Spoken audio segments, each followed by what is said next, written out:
देखो बेटा, class 11th के अंदर जब हम करेंगे एक्सरसाइज 1.2 सेट्स की, जो एक्सरसाइज 1.2 है, इसमें पहला क्वेश्चन है नल सेट। नल सेट का मैंने आपको बताया था, जो सेट खाली होता है, एम्प्टी सेट होता है, इसे वॉइड सेट जो नोट्स में लिखा था, और एम्प्टी सेट भी बोलते हैं, एम्प्टी सेट। अब एम्प्टी सेट कौन सा होता है? जिसके अंदर हम कोई भी वैल्यू नहीं डाल सकते। जैसे कि फर्स्ट क्वेश्चन है हमारे पास, द सम और set of odd natural number divisible by 2। तो कोई भी नंबर जो ऑड होता है वो 2 से डिविजिबल होता ही नहीं, तो क्या लगेंगे इसके लिए? ब्लैंक लिख देंगे, या लिख देंगे कि एक नल सेट है। ठीक है। Question number 2, set of even prime number. अब इवन प्राइम नंबर तो होता है, क्या होता है? इवन भी और जो प्राइम भी हो तो 2। तो इसका मतलब ये null set, not a null set, क्योंकि इसके अंदर कोई वैल्यू आ चुकी है, नॉट अ नल सेट। ठीक है। इस तरह से क्वेश्चन नंबर 2 देखो। क्वेश्चन नंबर 2 में कहते हैं फाइनाइट और इनफाइनाइट। फाइनाइट सेट कौन सा होता है? जिसके अंदर पर्टिकुलर नंबर्स होते हैं। और इनफाइनाइट कौन सा होता है? इसके अंदर नंबर नहीं होते, इनफाइनाइट सेट। अब देखो फाइनाइट इनफाइनाइट सेट कैसे पता करेंगे? कहता है the set of month of a year. हमें सेट बनाना है किसका? पर्टिकुलर मंथ का। तो मंथ तो लिमिटेड होते हैं, जनवरी, फरवरी, मार्च, अप्रैल, दिसंबर तक, इससे ज़्यादा तो होते नहीं। तो ये क्या बन गया? ये एक फाइनाइट सेट बन गया। ठीक है। बी देखो, बी में कहता है 1, 2, 3 डॉट डॉट डॉट। जब भी डॉट बन जाए तो इसका मतलब ये आगे कंटिन्यू हो रहा है, तो इसे क्या बोलेंगे? Infinite set. ठीक है। इस तरह से फाइनाइट और इनफाइनाइट सेट को हम पता कर सकते हैं। क्वेश्चन नंबर 3 देखो, इसमें भी ये बताना है सेट फाइनाइट है या इनफाइनाइट है। अब फाइनाइट इनफाइनाइट सेट कैसे पता करेंगे?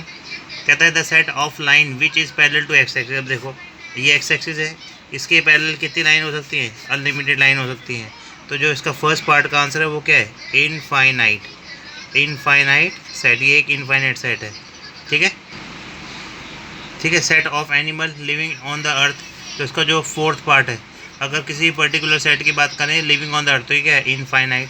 इनफाइनाइट सेट कौन सा है? जिसके अंदर हम ये नहीं पता कर सकते कितने नंबर ऑफ एलिमेंट्स के अंदर रिप्रेजेंट करेंगे। ठीक है। अब आगे देखो उसके बारे में। नेक्स्ट पार्ट में कहता है क्वेश्चन नंबर 4। क्वेश्चन नंबर 4 में क्या कहता है? In the following set whether A और बी आर इक्वल। अब जैसे एक सेट दे रखा है हमारे पास, उसमें लिखा है ए, बी, सी, डी। और बी जो सेट दे रखा है उसके अंदर क्या रखा है? डी, सी, बी, ए। तो इसमें भी 4 एलिमेंट्स है, इसमें भी 4 एलिमेंट्स है, उनकी वैल्यूज़ भी सेम है, ए बी सी डी।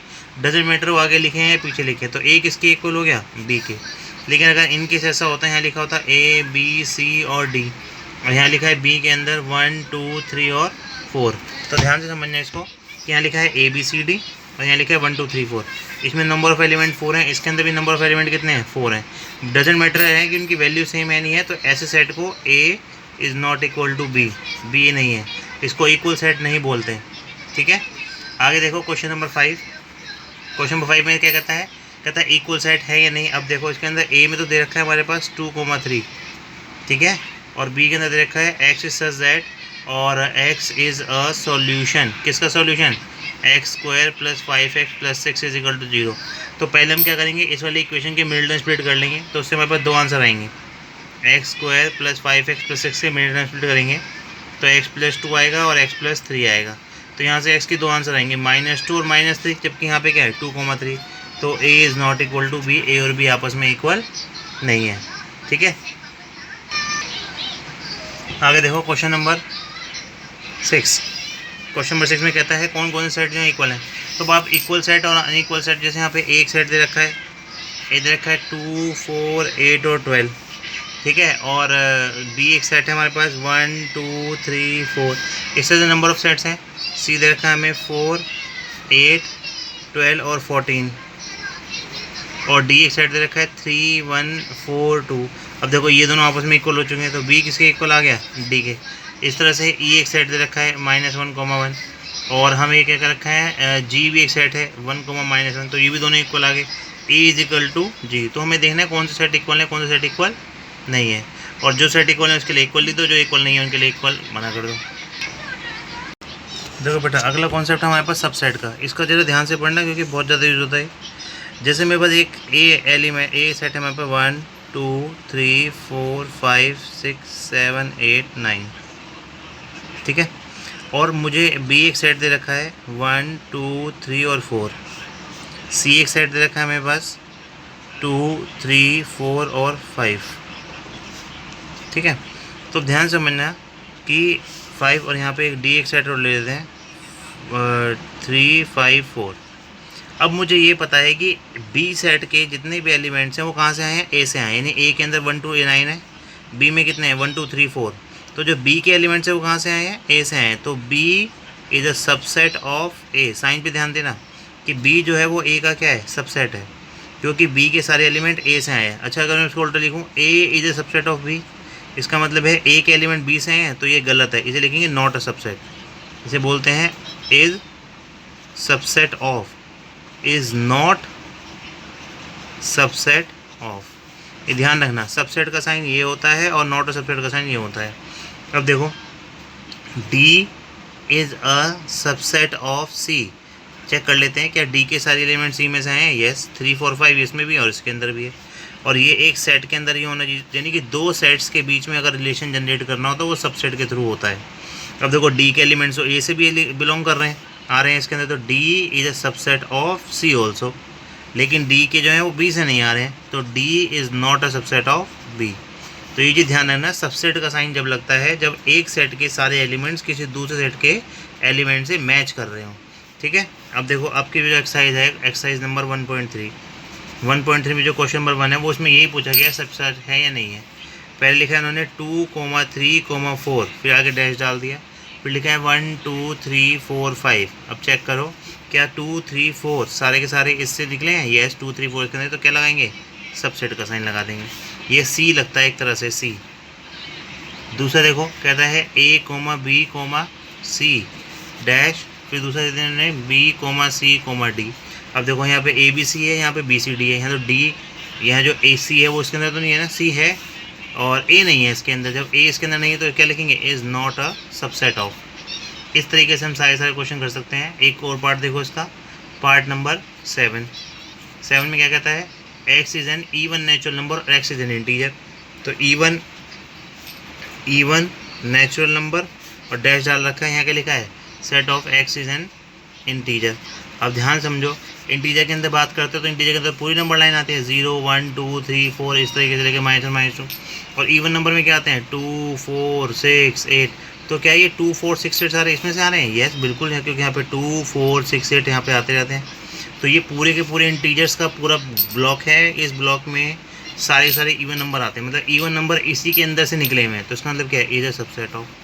इस तरीके से आपको सेट और सबसेट के बारे में नॉलेज होनी चाहिए पूरी की पूरी। क्वेश्चन नंबर 2 देखो, क्वेश्चन नंबर 2 में आपसे पूछा ट्रू और फॉल्स के बारे में। यहाँ पूछा है ए बी, देखो ये वाला ब्रैकेट नहीं लगेगा, यहाँ लिखा है ए बी, इस तरीके का ब्रैकेट है, ये ब्रैकेट कर्ली ब्रैकेट होते हैं, ठीक है, ये ऐसे वाले ब्रैकेट नहीं होते हैं।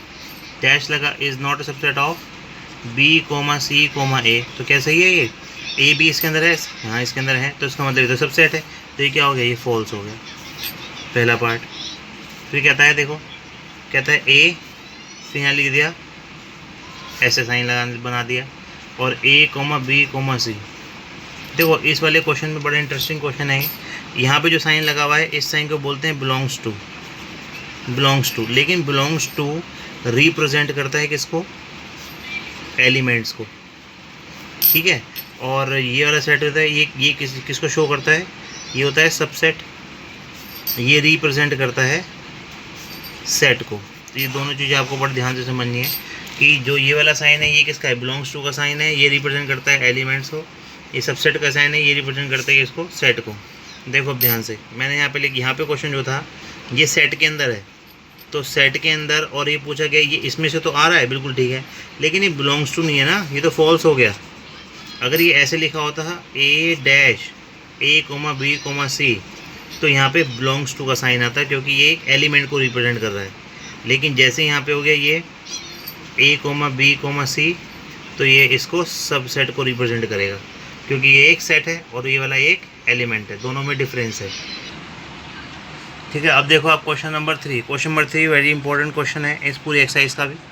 ए दे रखा है हमें, और यहाँ दे रखा है 1 2, फिर एक सेट बना दिया अंदर 3 4 सेट क्लोज, और 5। अब इस चीज़ का बहुत ही आपको ध्यान रखना है कि इस पूरे सेट के अंदर 1 है, 2 है, 3 4, ये पूरा का पूरा सेट नहीं है, ये इसके लिए एक एलिमेंट है, ये भी एक एलिमेंट है, ये भी एक एलिमेंट है, पूरा एक एलिमेंट है, और ये कितना है 5, ये भी एक एलिमेंट है। अब इसके जो ट्रू फॉल्स हैं वो देखो चेक करते हैं। 3,4 सबसेट ऑफ ए। अब 3,4 सबसेट है ए का। अब 3,4 तो एक एलिमेंट है। अब ये एक एलिमेंट है तो इसके लिए सबसेट नहीं होगा तो क्या हो गया, फॉल्स हो गया। इसको हम लिख देंगे कि ये फॉल्स है, गलत है। हाँ, अगर ये ऐसे होता 3,4 ये एक एलिमेंट है, मैंने एलिमेंट के बाहर ये लगा दिया तो ये सेट बन गया, set is belongs to A, yes, तो ये इसका आंसर यस हो जाता। दोनों में डिफरेंस समझ लो, क्योंकि इस क्वेश्चन के अंदर थोड़ा सा अलग है। यहाँ 3,4 है तो सेट के अंदर, लेकिन ए के लिए एक क्या है, एलिमेंट है, और एलिमेंट के लिए हम क्या लगाते हैं, बिलोंग्स टू लगाते हैं। हाँ, अगर ये 3,4 देखो दोबारा से आगे बिलोंग्स टू ए तो ये यस हो जाता, क्योंकि यहाँ पे 3,4 एक एलिमेंट है इसके लिए सिर्फ, वैसे ये सेट है लेकिन इसके लिए एक एलिमेंट ही कंसिडर होगा। ठीक है, अब देखो लिखा है 1,2,5 सबसेट ऑफ ए, यस ये सबसेट है, क्योंकि 1 to 5 एक सेट के अंदर आ गया तो सबसेट से बिलोंग करेंगे। अब मैंने लिखा 1 इज़ बिलोंग्स टू ए, तो ये भी यस आ गया, क्योंकि 1 जो है वो एक एलिमेंट है इसके लिए। ठीक है, अब ये क्या होता है 5, इसको हम क्या बोलते हैं, 5 को क्या बोलते हैं हम, एम्प्टी सेट, PHAI 5, यह एम्प्टी सेट, मैंने नोट्स में लिखा हुआ है कि एम्प्टी सेट को ऐसे रिप्रेजेंट करते हैं। अब एम्प्टी सेट जो होता है, एम्प्टी सेट, अब सेट क्या है इसका पार्ट, तो ये यस, एम्प्टी सेट हमेशा किस सब हर एक पर्टिकुलर सेट का सबसेट ही होता है, ये हमेशा कंसिडर करते हैं हम। उसके बाद देखो सबसेट ऑफ ए, ये गलत है, क्योंकि ऑलरेडी इसका मतलब क्या होता है, इसका मतलब क्या होता है, सेट होता है, और सेट के बाहर हम दोबारा साइन नहीं लगाते। ठीक है, आगे देखो हम इधर रखा है जैसे 1 इज़ बिलोंग्स टू ए, ये भी हो गया। 1 इज़ सबसेट ऑफ ए, ये क्या हो गया, फॉल्स हो गया, क्योंकि ये तो एक एलिमेंट है। लेकिन अगर मैंने इसको ऐसे कर दिया होता और ये साइन लगाता तो क्या हो जाता, येस हो जाता, क्योंकि अब ये सेट बन गया। ठीक है, इस तरीके से हम पूरे के पूरे क्वेश्चन को रिप्रेजेंट करेंगे। नेक्स्ट क्वेश्चन देखो, क्वेश्चन नंबर 4। क्वेश्चन नंबर 4 में अगर आप ध्यान से समझोगे तो यहाँ लिखा है राइट डाउन, देखो मेरे पास एक ए सेट है, पहले ये समझ लो, A, B, C कहता है आप इसे कितने सबसेट बना सकते हो। ध्यान से समझना, इसमें कितने एलिमेंट्स हैं, 3। तो अगर मुझे पता करना है कितने सबसेट बनेंगे, नंबर ऑफ़ सबसेट, उसका फॉर्मूला होता है 2n। 2n, n का मतलब होता है नंबर ऑफ़ एलिमेंट। ध्यान से समझ जाना, 2 कितना हो गया, 8। इसका मतलब इसके 8 सबसेट बन सकते हैं। पहले मैं लिख देता हूँ number of subset equal to कितने होंगे, 8 बाय दिस फार्मूला। कौन कौन से होंगे वो समझो। सबसे पहले देखो ए, ये इसका सबसेट है, एक सबसेट है इसका बी, एक सबसेट है इसका सी। अगर मैं ए और बी को कंबाइन करूँगा वो भी इसका सबसेट बनेगा। ठीक है, फिर है B, C, ये भी इसका सबसेट है। A, C, ये भी इसका सबसेट है। और A को B, C ये खुद का एक सबसेट है। सबसेट A, B, C खुद का भी सबसेट होता है। कितने एलिमेंट देखें कितने बनते हैं, 1 2 3 4 5 6 7, और एक होता है 5। 5 भी इसका एक सबसेट ही होता है। ठीक है, 5 हर एक सेट का सबसेट होता है। तो नंबर ऑफ सबसेट निकालने का फॉर्मूला 2n, 2 कितना हो गया, 8 हो गया। नंबर ऑफ सबसेट कितने हो गए, 8। कौन कौन से होंगे, A, B, C, AB, BC, AC, ABC और 5। और एक बात का और ध्यान रखना है कि अगर मैं इस पूरे पार्ट को एक सेट के अंदर रख दूं तो इसको बोला जाता है पावर सेट। ठीक है, power set is a subset which include all the subsets of A। ठीक है, इस तरह से इसको बोला भी जाता है। ठीक है, अब मेरे को जैसे मेरे पास लिखा है सिर्फ 1 लिखा है, तो 1 का कितने नंबर सबसेट होंगे, तो 2n, 2 कितने एलिमेंट है, 0। किसी बार 0 क्या होता है, 1। ठीक है, नहीं 1 एलिमेंट है तो यहाँ पर 1 आएगा। कितने सबसेट बनेंगे, 2 सबसेट बनेंगे, 2 सबसेट। अब कौन कौन से, एक तो 1 खुद ही होगा और एक क्या होता है हमेशा 5, तो ये 2 सबसेट हो गए इसके। ठीक है, ये इस तरह से नंबर ऑफ सबसेट निकाले जाते हैं, और नंबर ऑफ सबसेट जितने भी होते हैं उनको अगर सेट में रख दें तो उसे बोलते हैं हम पावर सेट। आगे देखो, हमें लिखना है नंबर्स को इंटरवल्स में।